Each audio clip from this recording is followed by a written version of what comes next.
আমরা অনেক সময় বড় লক্ষ্য দেখে হতাশ হয়ে যাই। মনে হয় এত বড় কিছু আমি কিভাবে করব। কিন্তু বড় সাফল্য আসলে ছোট পদক্ষেপ থেকে তৈরি হয়। আজকের ভিডিওতে আমরা শিখব কিভাবে প্রতিদিনের ছোট ছোট চেষ্টা শেষ পর্যন্ত বড় সাফল্যের পথে নিয়ে যায়। প্রতিদিন একটি ছোট পদক্ষেপ নিলে 1 বছর পরে আপনি দেখবেন একটা অবিশ্বাস্য পরিবর্তন। ছোট পদক্ষেপ মানে ধৈর্য, ধারাবাহিকতা এবং প্রতিদিনের চেষ্টা। যারা একবারে ছোট থেকে শুরু করে তারাই শেষ পর্যন্ত বড় সাফল্য অর্জন করে। টমাস এডিসন বৈদ্যুতিক বাতি উদ্ভাবনের জন্য 1000 বার ব্যর্থ হয়েছেন। প্রতিটি ছোট পরীক্ষাই তাকে শেষ পর্যন্ত সাফল্যের দিকে নিয়ে গেছে।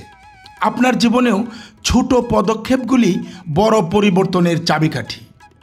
খেলাধুলার উদাহরণ নিন। একজন ক্রিকেটার প্রতিদিন একটি করে ব্যাটিং প্র্যাকটিস করে। ছোট ছোট অভ্যাসের মাধ্যমে তিনি অবশেষে বড় ম্যাচে জয়ী হন। আপনার জীবনেও প্রতিদিনের ছোট কাজ বড় সাফল্যে রূপান্তরিত হয়। বড় লক্ষ্যকে ছোট অংশে ভাগ করুন। প্রতিদিন একটি ধাপ এগুন। ব্যর্থতা মানে শিক্ষা। ইতিবাচক পরিবেশ ও মানুষ পাশে রাখুন।